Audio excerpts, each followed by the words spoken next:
Bonjour à toutes et à tous, merci infiniment de nous retrouver. Nous sommes toujours à la Clusa, sur les sommets du digital. J'ai l'immense plaisir d'avoir à mes côtés Olivier Abécassis. Vous le connaissez très certainement, mais je vais quand même le représenter. Il est président d'Unify, pôle digital de TF1. Donc, Olivier, ma première question est très simple. Est-ce que tu peux nous présenter Unify dans les grandes lignes ? Bien sûr, donc Unify est né d'un processus d'acquisition de plusieurs startups qui, elles, sont très connues, puisqu'il y a Au Féminin, Doctissimo, Marmiton, My Little Paris et un certain nombre de métiers liés à la publicité, avec cette idée d'être capable de mettre en mouvement des communautés qui impliquent un grand nombre d'internautes qui se retrouvent sur une thématique et de pouvoir, pour ces internautes, leur proposer des contenus qui soient extrêmement engageants et pour le marché publicitaire, des solutions qui, au travers de ces communautés qu'ils activent, soient aussi simples que possible. Alors, tu viens d'en dire quelques mots, mais concrètement, quelle est la stratégie de TF1 derrière la création d'Unify et derrière toutes ces acquisitions ? Alors, il y avait deux choses. La première, c'est qu'on le sait, le digital est maintenant le premier média annoncé depuis quelques années, y compris en France.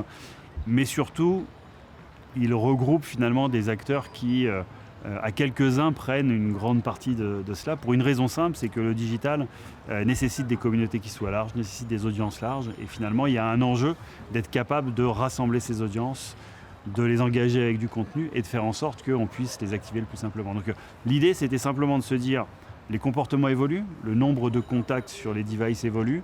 Il est important que TF1, qui historiquement avait sa capacité à regrouper devant le grand écran de façon familiale, ait la capacité aussi de faire des choses qui sont un peu plus individuelles, un peu plus ciblées, un peu plus sur mesure.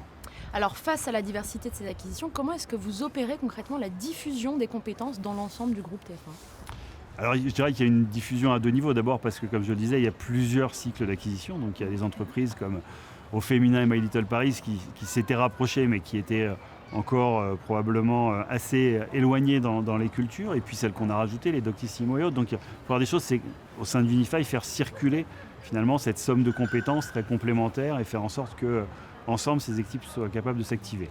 Et la deuxième chose, effectivement, c'est comment on est capable d'apporter à TF1 cette créativité, cette capacité à cibler, et réciproquement TF1 peut nous aider à prendre de l'ampleur, grandir, continuer une part du chemin. Donc on est dans l'échange un peu permanent. De façon classique, ça se fait au travers de projets très communs et très définis. Il n'y a pas de secret où à un moment on met tout le monde ensemble et ça marche tout seul et tout de suite, ça n'existe pas. Ça veut dire qu'il faut faire travailler les gens ensemble, qu'il faut leur donner des projets concrets, qu'il faut les rassembler quand ça a du sens et pas chercher non plus à faire des organisations trop globales si elles n'ont pas de sens. Alors, quels avantages représente justement la diversité pour les annonceurs de vos activités ?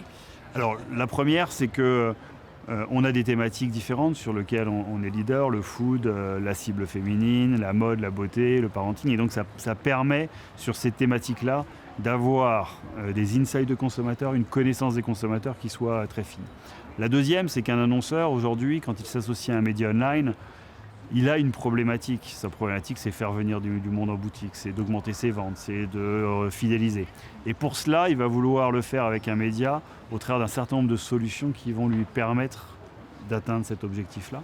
Et donc l'intérêt, c'est d'être capable de lui dire à un moment donné, il faut effectivement ajouter un savoir de production de contenu, un savoir d'influence, comment on sait travailler avec des influenceurs sur une marque, un savoir d'amplification pour faire en sorte que ce message, à la fin, se traduisent en efficacité pour l'annonceur. Donc c'est la capacité à regrouper des savoir-faire et des compétences. Le digital est complexe et nécessite des compétences très complémentaires, les mettre en musique et faire en sorte pour un annonceur, pour un client, que ça fonctionne de façon la plus fluide possible. Alors on a quand même l'impression que la télé et je dirais même les médias en général ont un train de retard sur les signaux faibles de la société, sur les sujets qui intéressent la plupart des gens. Est-ce que Unify, ça sert justement à prendre un train d'avance, si je puis dire ? En tout cas, ça sert à bien décrypter les communautés. Ce qu'on fait de plus en plus, parce que quand on parle de communauté, on pense un peu à l'usage d'il y a 10 ans, quand les réseaux sociaux ont démarré, on n'est pas un réseau social. On a des vrais gens qui sont derrière, qui ont des vraies problématiques et dont on apprend beaucoup.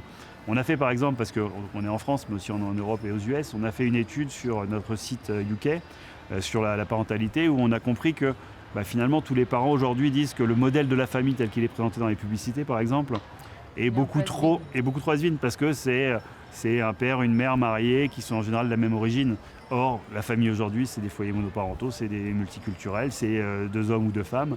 Et donc, ça veut dire que ces signaux-là qu'on entend, qui est de dire on ne peut pas faire la publicité quand on cible les parents de la même façon qu'on la faisait avant, ça veut dire intégrer les codes.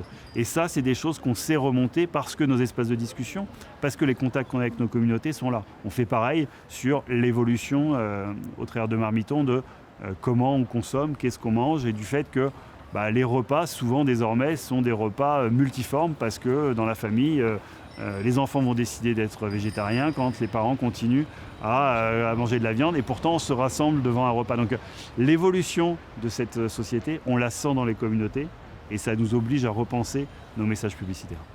Alors est-ce que tu penses qu'on assiste à une mort lente de la télé, et si c'est le cas, ça ressemble à quoi la télé dans 10 ans, voire dans 15 ans? Moi, ma conviction, c'est que la question de la mort de la télé, j'entends depuis 10 ans, et ma conviction, c'est que si à un moment ça se fait, c'est que la télé n'aura pas su à s'adapter. Donc la télé, charge à elle de s'adapter. Et aujourd'hui, elle s'adapte. La télé, c'est évidemment aujourd'hui telle qu'on la connaît et on la pratique à TF1. C'est aussi la consommation d'un Netflix, c'est une consommation télévisuelle. C'est-à-dire c'est un contenu fort qui rassemble et que les gens ont envie de voir. Ce besoin-là, il me semble durable. Mais une nouvelle fois, ça veut dire qu'on sait continuer à faire les bons contenus que les gens ont envie de voir. Et souvent, ces contenus, parfois, c'est des contenus qu'on a envie de regarder sur des audiences très larges. Parfois, c'est beaucoup plus segmenté. Et donc, on fait beaucoup plus du sur-mesure.